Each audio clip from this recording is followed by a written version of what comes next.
Hello and welcome. My name is Tom. This is the Enthusiasm Project Season 11, Episode 9, and it's going to be just fine because today we're talking all about podcasting on YouTube. That's right. You too can podcast on YouTube. And this is something I've been waiting to dig into. And there's a very specific feature that I've been waiting for before really talking about it, as I've mentioned in a few previous episodes. And I've spent the past week really diving into how YouTube is handling podcasts and how podcasting works on YouTube. And I basically want to share everything I've discovered with you because I think that this is such a relevant and going to be a very popular question that people have as YouTube moves further and further towards embracing podcasting on podcasting terms, on podcasting's own terms versus trying to you're just uploading YouTube videos that are called podcasts. And I think that's super exciting. So that's what we're talking about today. Before that, I can do a very quick equipment rundown because nothing has changed from last week. I'm still on the Earthworks ETHOS and it's still on the preset that I used if you didn't hear before. So now I've turned that off. This is the Ethos. This is what it sounds like just running dry into the Rodecaster. It is a condenser microphone. So I've got phantom power turned on and my gain is set to 29 decibels. And if I turn on the preset that I put together for it, this is what that sounds like. And that's what I've been using and really liking. So I'm just sticking with the old Ethos for now. So no changes there in terms of equipment. But big changes in terms of how YouTube is equipped to handle podcasts. That's what you call a smooth transition. Would have been smoother if I didn't point it out. So basically, the most exciting thing that happened that made me excited about this is YouTube is now capable of ingesting RSS feeds, which means if you have an existing show, if you have an audio podcast that's been uploaded to a podcast host somewhere and you have your RSS feed that goes out to all the directories, you can now take that and put that feed into YouTube, and YouTube will create videos for each of your episodes. Even if it's an audio-only podcast, it will just use your album artwork as the visual, and it will just play the audio.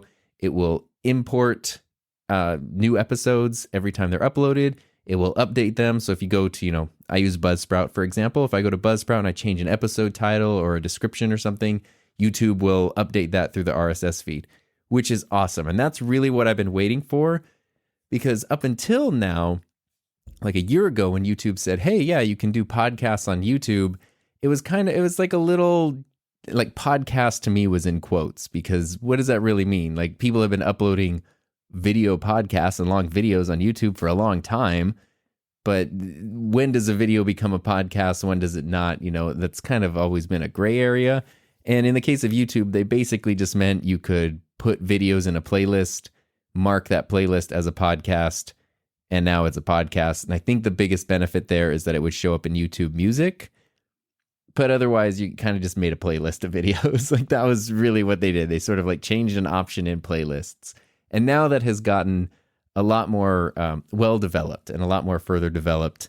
And now YouTube is essentially a new podcasting directory with probably more, reach and recommendation power than any of the other ones, maybe even combined, because it's YouTube. And I think that's really exciting. And if you have an existing show, now you can fold that in, whether or not you want to add a video component to it. Obviously, having stuff hosted on YouTube makes it make sense if you want to add a video component in the future or combine one. We'll kind of talk about all those different workflows today. I kind of just want to walk you through the whole process, at least as it stands now. I'm sure this is something YouTube is going to be working on and developing a lot. So, if you're listening to this a year or two after it's updated, some of the things I'm talking about might not make sense, or hopefully they fixed. The summary, the spoiler I have found is essentially if you want to create a new channel for your podcast, this is a very simple thing and it works great. If you want to incorporate an existing podcast to an existing channel, you're going to have some problems. And some of those are just not fixable yet, unfortunately, but I feel like the solutions would be relatively simple. So that's what we're going to be discussing. And we'll kind of go through the nuts and bolts process of it. And then kind of more of the nuances of like, should you or when should you start? When would it make sense to start a second channel or not? So diving in, the first thing you would need in order to do this is this is for people who have existing podcasts. So you have an RSS feed for a podcast. Doesn't matter where it's hosted. Spotify, Buzzsprout, other ones that I can't think of right now. Whatever. You got your RSS feed for your podcast. Maybe you've been doing it for 10 years. You're in all the other directories. All you need to do is go into YouTube Studio. So on your existing channel or a brand new channel, go into YouTube Studio and click Create in the upper right. And there's a thing that says New Podcast. And this is why I was so excited, because there are now 3 options. You can create a new podcast, which is essentially the thing that we have been taught. Like, it's a new playlist that just is called a podcast. Okay. So that's like YouTube specific, is that first option there. You can then set an existing playlist as a podcast. So you can go through any of your existing playlists, mark them as podcasts. Something you might notice is if you already have a bunch of playlists of videos, when YouTube started implementing this last year, it somehow randomly decided to just mark some playlists as podcasts. I don't know if it was like because videos were longer, or it had a certain number of videos in it or what. But I know for me, I had like 6 playlists that were just marked as podcasts, even though they weren't. And initially I was kind of like, well, whatever. If YouTube wants to show these videos in more places like YouTube Music or whatever, that's fine with me. But now that I have the actual podcast on YouTube, I made sure to unmark those. So if you go to the podcast tab on my channel, you only see this, the Enthusiasm Project, at least currently. And that is also a thing. Channels have podcast tabs. So if you go to anybody's channel, their main channel page, you have, home, videos, all this stuff, and podcasts is one of them. And you can see specific podcasts there. So right now it's the Enthusiasm Project. I I might add the podcast with Peter and Tom that I did with Peter Lindgren, but I also I don't know if Peter wants to put that on his channel and what it would do if we both upload it. It might break things a little bit. And it'd be interesting to see if Heather wanted to put the couples table on her channel at some point. And then the ska podcast that I have got folded into the Enthusiasm Project. So those are all there. The third option now, so when you click create new podcast, you have the option to do a new podcast, set an existing playlist as a podcast, or submit an RSS feed, which is really, really cool. And then YouTube does kind of walk you through it. And basically what it says, for each episode in the RSS feed, YouTube will create a static image video and upload it to your channel. By default, any changes you made to an episode's title, description, and publish date will be updated on YouTube. You can change this setting in the video details page. So what that means is, like I said earlier, when you import your episodes, YouTube is just basing it on the RSS feed.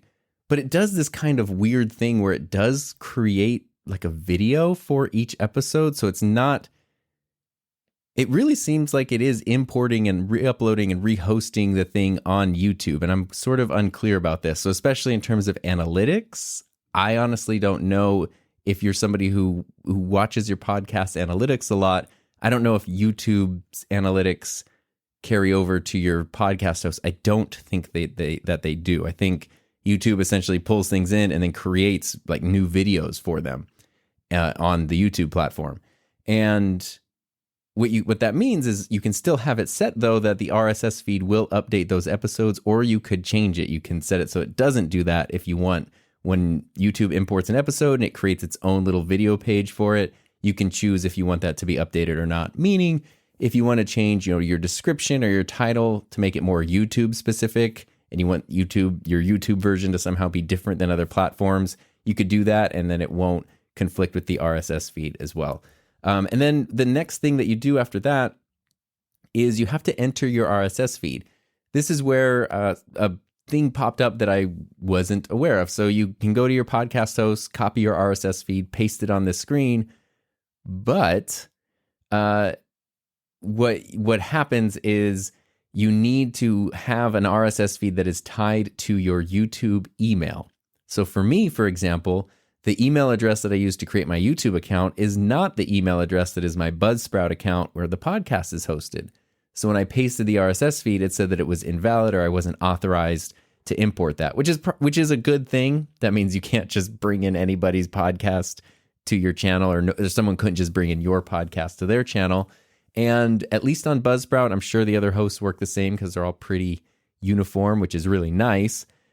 What I had to do was go into the RSS feed tab on Buzzsprout, and then there's an option to like set an email for 48 hours. So if I didn't want to change my email address to my YouTube email, which I didn't want to do, I don't want my YouTube email to be visible or public anywhere because that's tied to my channel and everything. And I don't want to use it then on something else that's really important, like the podcast. I want those to be separate emails. But what you could do is enter in this email, and then for 48 hours, it would register as the quote-unquote owner of the podcast. So I had to do that on Buzzsprout. It took about 30 minutes for it to kick in, and then I was able to submit the RSS feed, and YouTube went in and started creating the podcast. There's 171 episodes that it was importing, and it did 100 episodes in one day, and then it said, "We'll resume tomorrow." So I guess if you have a larger library of episodes, it will do 100 episodes per day and import those into the platform, which is cool. And that's basically how that works. That's how you import it in. So that's quite simple. And once you're done, you will see that you sort of have two options. It does work a lot like a playlist. If you go into your content tab or your channel tab for podcasts, you will see your podcast there. And you do have different settings. You can do the title, the description, the artwork, which it will just pull from your RSS feed. But if you wanted to change those for YouTube, you could. You can change the visibility of the podcast, and then you can change the visibility of each episode within the podcast. Pretty much the same way playlists work, honestly. And then you can have default RSS video visibility. So this is where things get a little tricky. What I've talked about now is how you import the show to YouTube and all as well. So if you're starting a brand new channel for your podcast and you want to import your stuff, that's it. That's all you need to do, and you're done, pretty much. So there you go. Now you can go do that. If you want to bring a podcast into an existing channel, which is what I was trying to do, this is where things get a little messy, and there's just a few things to be aware of. So obviously I want the podcast itself to be visible, right? I want that to be public. I don't want it to be, if it's unlisted, that means I could send the link out to someone. If it's private, it basically means only I could see it. But I want it to be public. I want people to be able to find it and listen to it and, interact with the show, which is pretty important. What I struggled with, though, was I didn't want suddenly there to be 170 episodes clogging up the subscription feed. So this might be more of an issue when you first import the podcast and suddenly your YouTube channel has a bevy of new content that you have to figure out what to do with. As you go and upload individual episodes in the future, it can be a little less messy, although still kind of messy. So the next option you have is you can set the default visibility for new episodes. So the podcast can be public, but new episodes that are imported could be private, unlisted, or public. And I have mine currently set to unlisted, and the reason for that is because I don't want them to clog up the video page. When everything is imported as private or unlisted, and then you switch it to public, in those video settings, you can uncheck or check the option to publish to your subscription feed. I did not want to publish these episodes to the subscription feed at all because I want the podcast to be a thing that's there. I didn't want it to be, for a lot of reasons, I didn't want it to be something that was taking up everybody's feed. So that's okay, fine. I'll make the videos public. I won't publish them to the feed. Good. The next problem I encountered, though, is that then it takes each episode and now that becomes like your most recent upload. So in terms of your analytics, which I don't know how that affects channel performance, now it's not looking at my latest actual video, it's looking at podcasts. It's very, very similar to a lot of the problems that popped up when shorts were first introduced. And it's like, oh my God, I would love to make more shorts, but it's messing up my actual channel and I don't want to do that. And, it's been a long time and YouTube's finally starting to shorts are sort of a separate thing than regular videos. Now we're just back to that same problem with podcasting. And so the only way around that is to set the episodes to unlisted. And that kind of does solve the problem because they don't take up space anywhere else, but they're still available when someone finds your actual podcast, all the episodes are there. So that's cool. The other downside, if you list them as public, is that on your video page, they will just all be there. And so your video page gets really messy and really confusing and just wacky, and it's not great. So setting all the videos to unlisted, fix that problem.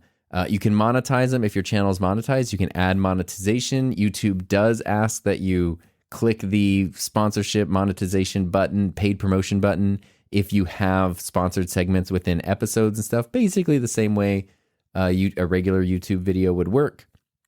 And so this kind of works. So right now, if you go to my channel, you're not going to see any podcast episodes in the subscription feed. You're not going to see them on the video page. But if you go to the podcast tab, you will see the podcast is there and all the episodes are there. So great. That sounds great. Still a couple problems though. The first one is the way the episodes are ordered is totally random. When you go into your podcast settings, you have the option to choose how you want your videos to be ordered. Do you want them to be manually sorted? Do you want them to be published, by the newest episode? Like all these things.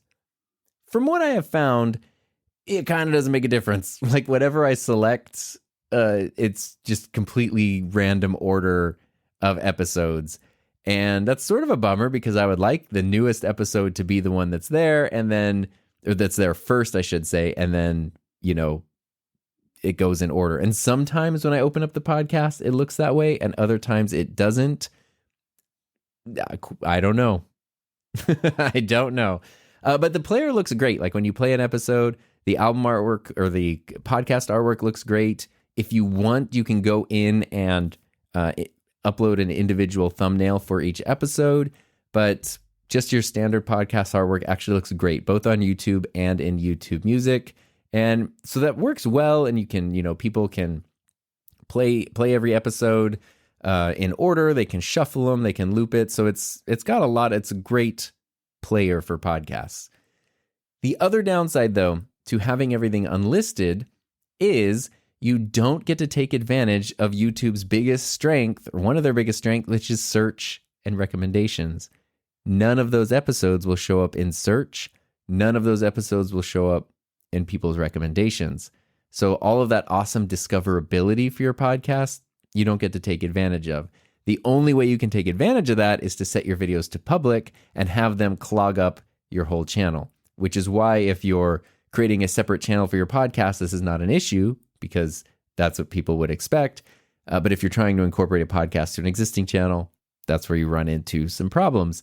And the solution to that would actually be quite simple.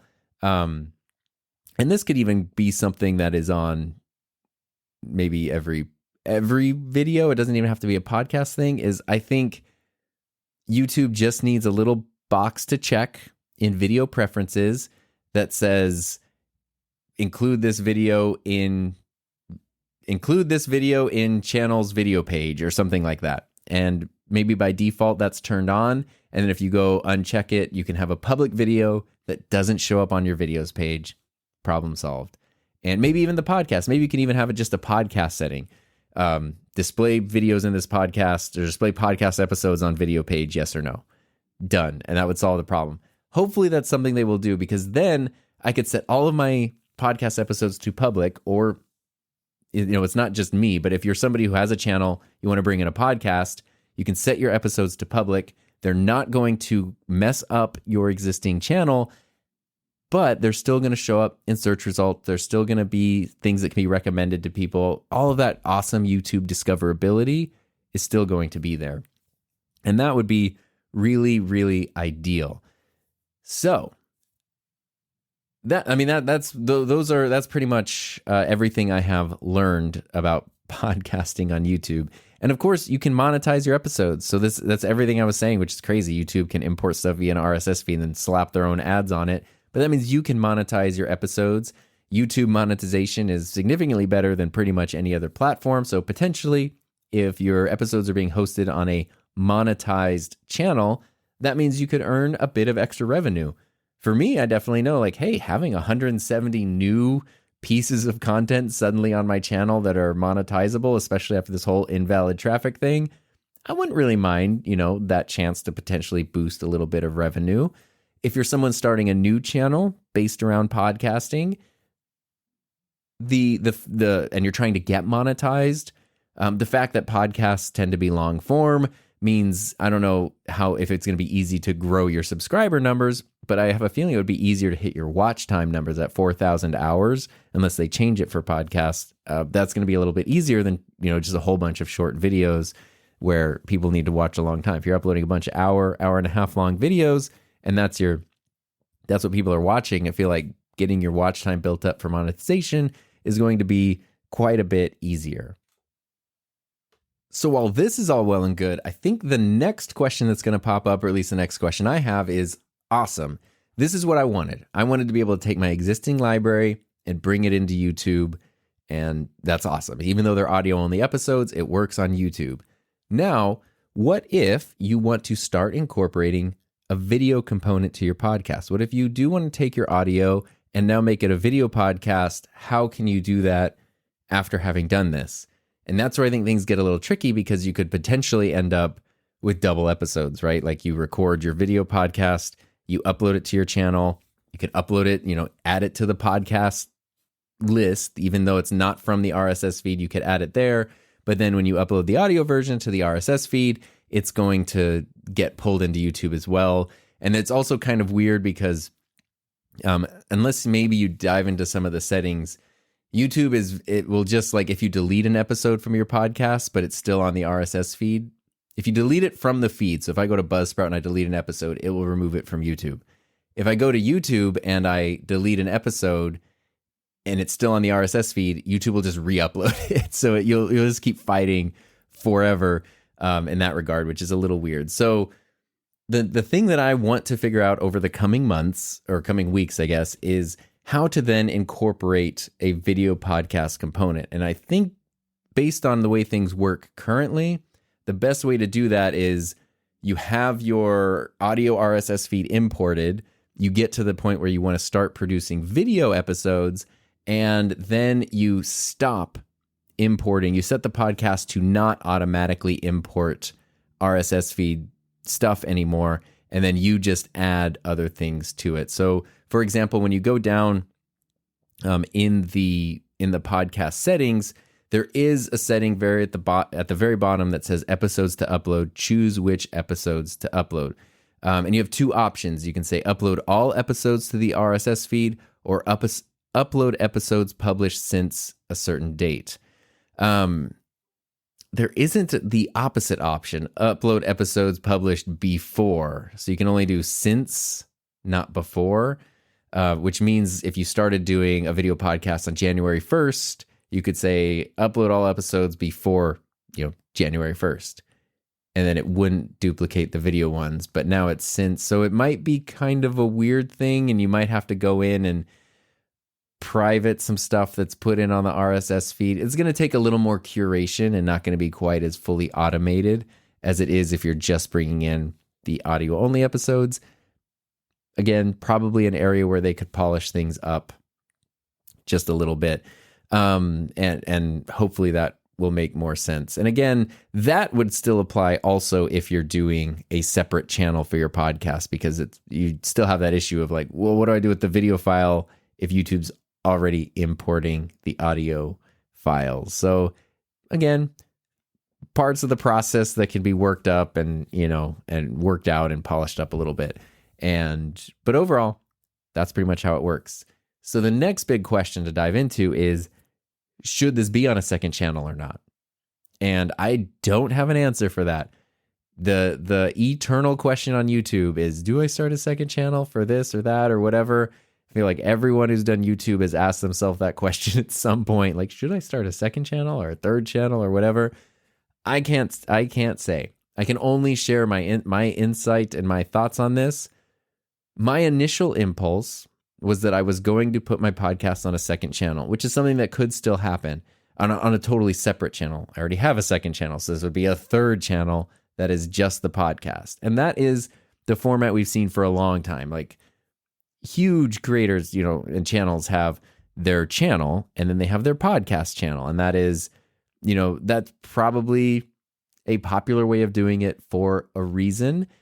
But that was also a way of doing it before YouTube was embracing podcasting as fully as they are now. So does that make sense? Does it not make sense? It makes sense from a simplicity of workflow in terms of workflow, and it makes sense in terms of not clogging up your channel with other things that might be semi-unrelated. It depends, of course, on what your podcast is, what your channel is, how close the overlap is between topics, all of those kinds of things.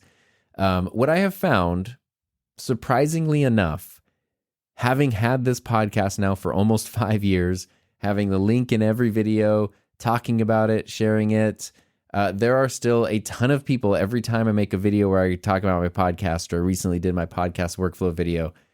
So many people are like, I had no idea you had a podcast. Oh, I never listened before. I'll listen now. It's like, okay.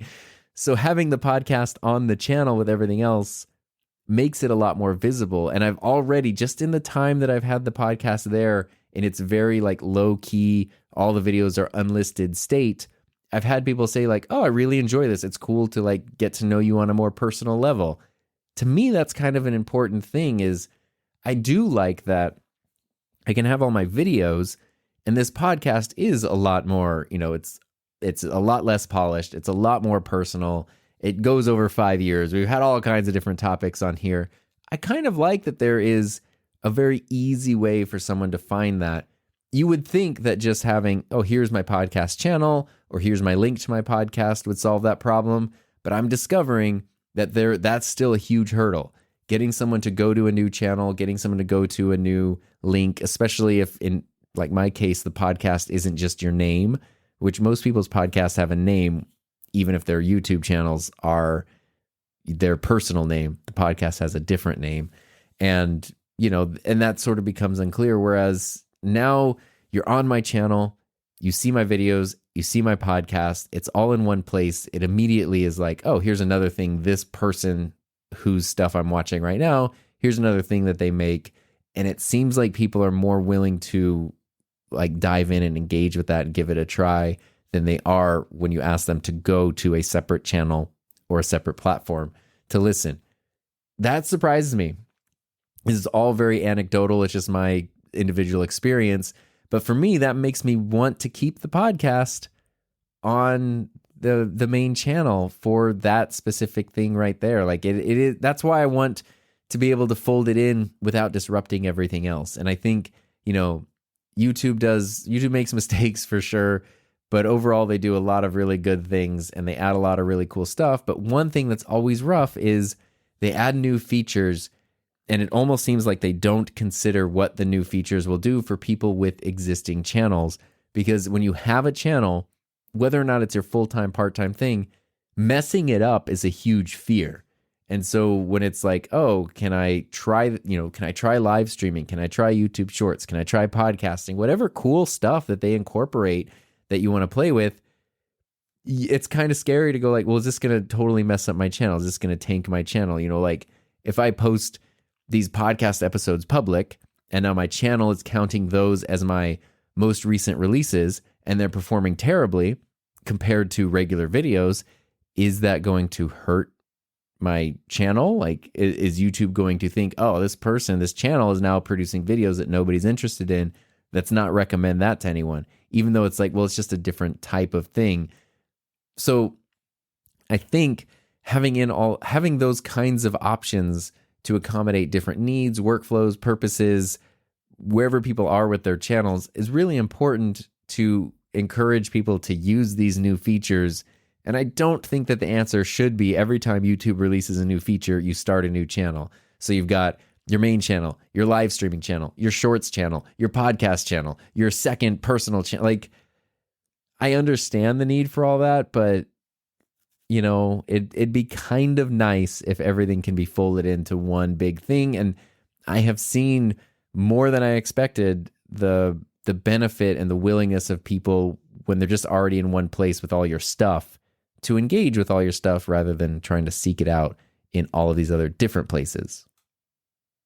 I really do wish there was a clear answer to go like, yes, you should start a new channel, or no, you shouldn't, or you should if.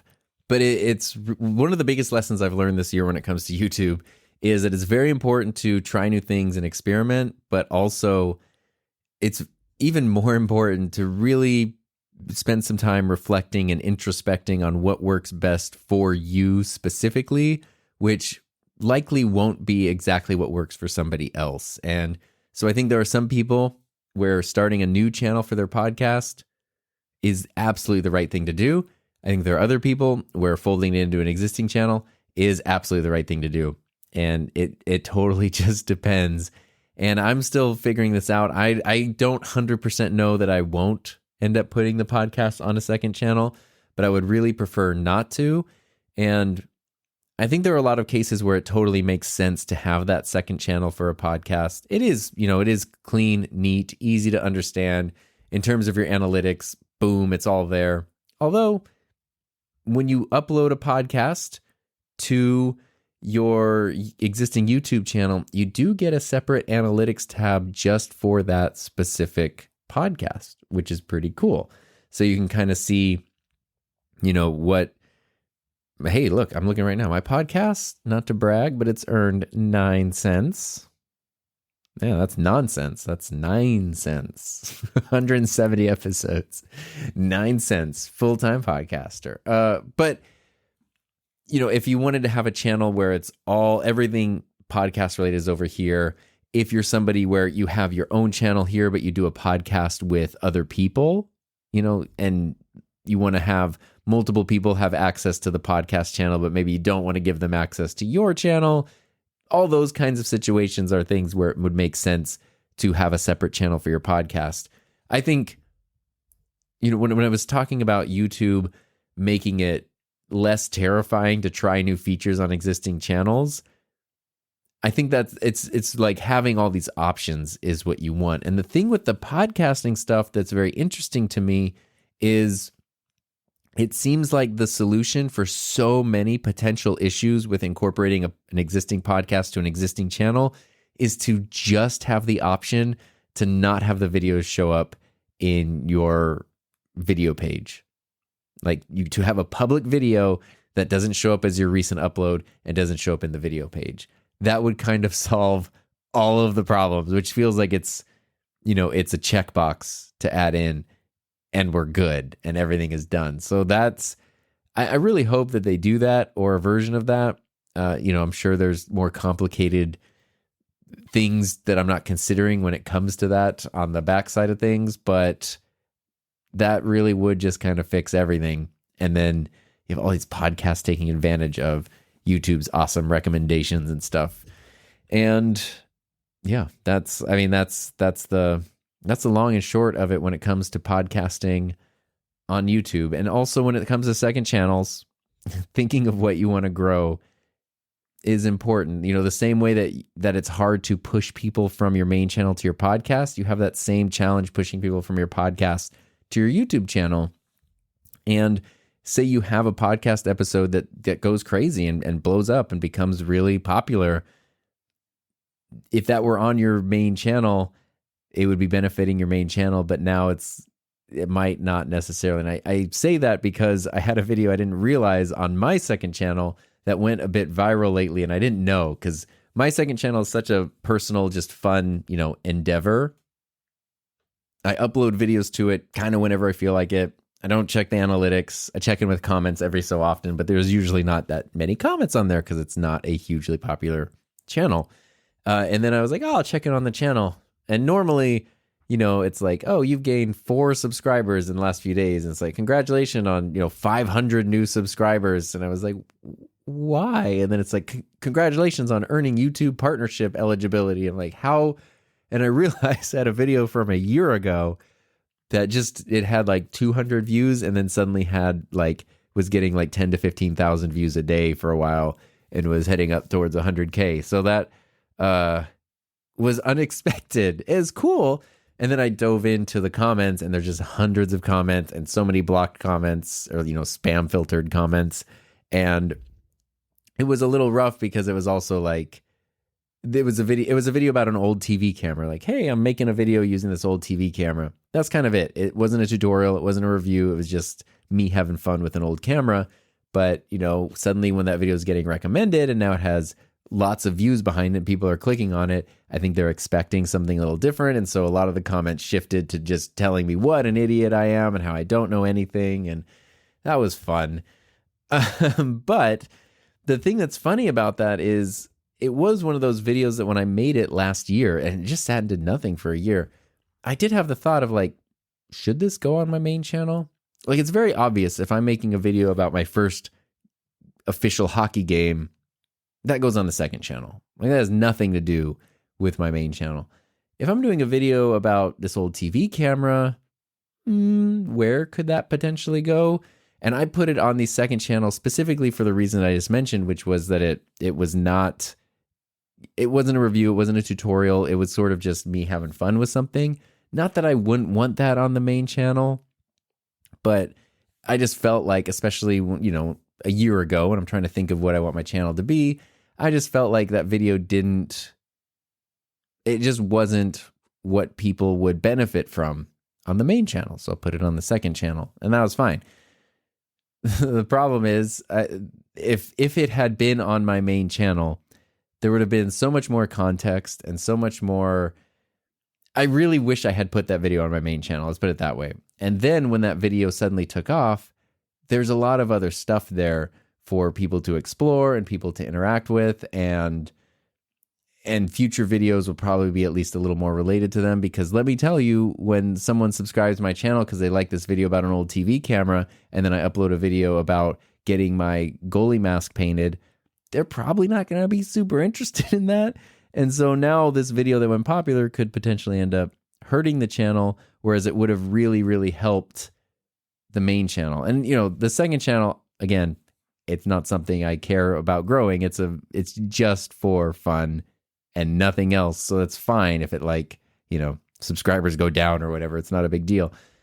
But it would have genuinely been a beneficial thing to have on the main channel, and it wasn't there. And so that's kind of the risk that you run when you separate stuff into different channels, is if something does pop and something clicks in a certain way, is the thing that it's helping to grow the thing that you want to grow? And sometimes it seems obvious that the answer is yes, but if you really get into it, like when my second channel, and there's been a couple other videos over the last couple of years that have gotten a bit more popular on that channel, I have the exact opposite reaction as I do on my main channel. If a video does well on the main channel, of course I'm excited. Yay, I want the channel to do well, the video to do well, the channel to grow, everything's great. On the second channel, I get really nervous because it's like, oh no, I don't want them to think this is a whatever kind of channel. It's not a hockey channel. It's not a 3D printing channel. It's not a camera channel. It's a me channel. And now I'm scared this video is doing well, and people are signing up to the channel and they're not going to now I feel pressure of satisfying an audience when the channel's that's not what that channel is for.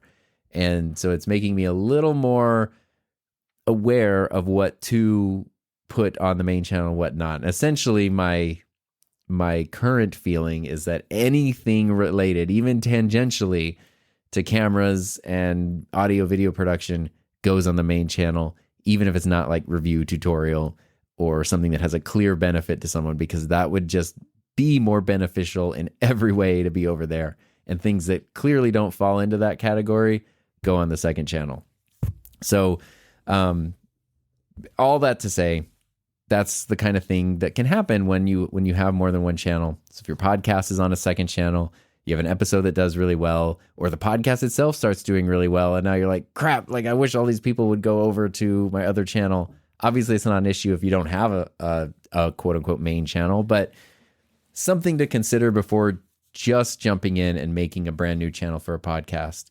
Although that will make the workflow and the organization and that whole thing much, much simpler. So that, I think, is everything that there is to know about YouTube podcasting currently. And I'm sure that it will change, and I'm excited to hear how it changes. I'd totally be excited to know any other questions or experiences that anyone listening to this might have. Because, this is everything I know after watching it since they announced it, but really diving into it and trying to bring it into my channel for the past week. So definitely by no means an expert. I'm just sort of going like, hey, I'm interested in this. This is what happened to me. What happened to you? That kind of a thing. So that is podcasting on YouTube. Since we got a little bit of time left, there's a little bit of a gear thing that I was thinking of diving into. And this is just for fun. So this is, we are leaving the podcasting YouTube conversation right now. I've been using the same equipment for the past couple of weeks, the Rodecaster and the Ethos, because it's simple and because it's easy. But something else that I've been trying to do is I have, if you go back and you watch a bunch of my old videos, in the background, you'll notice that on my desk, like my studio was set up differently, but on the desk, there's a bunch of like little synthesizers and keyboards and things like that. And as I've just needed more space, those have kind of just been sitting in a closet for a while, but I've been digging them out lately and wanting to reset them up. And it's still, God, it's so much cables. It's such a mess, but it's so fun, to play with them. So I'm trying to play around. And a really cool thing is I got really into the little keyboards, and what I was trying to do was make a DAW-less workstation, which basically means I can record and loop and layer music without needing a computer, without needing a DAW on a computer. And I started that in like 2014-ish, prior to YouTube.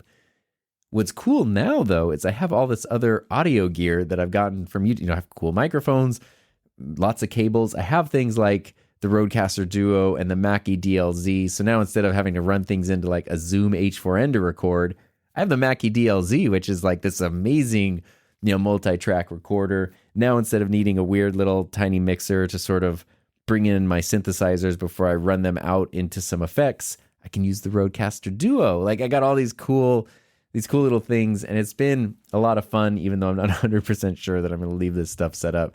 I do like it in the background. So in terms of just set design, having the stuff and the flashing lights and everything looks pretty sweet. And I have some really, really cool like effects boxes and things that I've wanted to figure out how to work with a Rodecaster, which I still don't quite know how to do without totally degrading the audio quality. So that's something to just consider. But anyway, the reason I bring that up is something I really wanted to do this season was record an episode using the Boss Gigcaster, which I currently don't have anymore because I had to send mine in to get repaired, which is a bummer. And I've talked about the Gigcaster. I did the whole episode about podcast mixers and things. But the thing with the Gigcaster, which is harder to say than you would expect, is it's so good for music, but it's kind of like, for everything else. And mine specifically, the problem it had, not a big problem for a podcast recorder, is that it wouldn't record. It wouldn't, no matter what SD card I was using or what version of firmware or resetting it or whatever, it would say that it's recording, and like I'd push record and it would record and everything would be there. And then I go back to listen and it's just a blank audio file, or sometimes even not a fully processed audio file. I haven't heard anybody else have this problem. I couldn't find anything else. I thought it was me, doing something wrong. So that's why I was trying like high capacity, low capacity, fast, slow cards, all this stuff. Could not get it to work. It worked perfectly as an interface. Like it totally, I used it. You could use it for streams. I could use it for, what I did mostly was playing guitar and bass through it because it's so good for music and for mixing in like backing tracks. And you can add effects and virtual modeling and stuff, and that's like amp modeling and simulation and everything. It's so good for that. It's absolutely amazing. But that I could never actually get it to record, which was always a bit of a bummer. And then I did notice, I don't know if this was just a holiday sale thing. Okay, I think it was. This actually makes me a little happier. The Gigcaster was on a crazy sale during Black Friday week for like $300 or something. Normally, the one I have, the Gigcaster 8 is $700, $800. It's the same price as the Rodecaster Pro 2, $700, which I think is too expensive. And they dropped that all the way down to like $300. And I was excited about that. And it's like, wow, dang, if anyone's thinking about this, $700 makes it a tough sell. $300 is a no-brainer. But then it had me worried, like, well, it came out, 6 months ago. I haven't really heard much about it. Is it not doing well? And they're just kind of like clearing it out. Like, is it going to be discontinued? had me worried. I couldn't find anyone else having my issue with the non-recording thing. Like, I could not find anything on the internet about anybody else having this problem. So fortunately, I don't think that's a widespread thing. And I had to reach out to Boss's customer support to try to do some troubleshooting. And then I just sent it in for repair. So that's why I haven't used it to record. Is for a long time, I just thought I was messing up. And then finally, I really wanted to dig in and figure it out. And then I realized, oh no, it's not me. It's the unit. Thankfully, I just assume, of course, it's got to be my fault. In this case, it wasn't. But the thing that's such a bummer is, since I don't have it anymore, I don't have my cool music interface to like play guitar and bass with. And that's one of the best, that's the biggest strength of the Gigcaster. And so it's been like, I found myself not playing guitar and bass as much. And so I was like, gosh, I really want this thing. I have no idea when or if it'll even come back. But I really miss that part of it. And I was able to use these sound pads or the smart pads on the Gigcaster to assign effects and stuff, which is really cool. The downside being is you're playing your guitar, you're playing your bass, and then you suddenly want to add an effect or, switch from clean to distorted or add in reverb or whatever it might be. You have to take your hand off the guitar, push the button, and go back, which is why musicians typically use foot pedals, because you can play the instrument and then switch stuff with your feet. The Gigcaster does have an output. I think they do make a foot pedal for it. But I was like, I don't know that I want to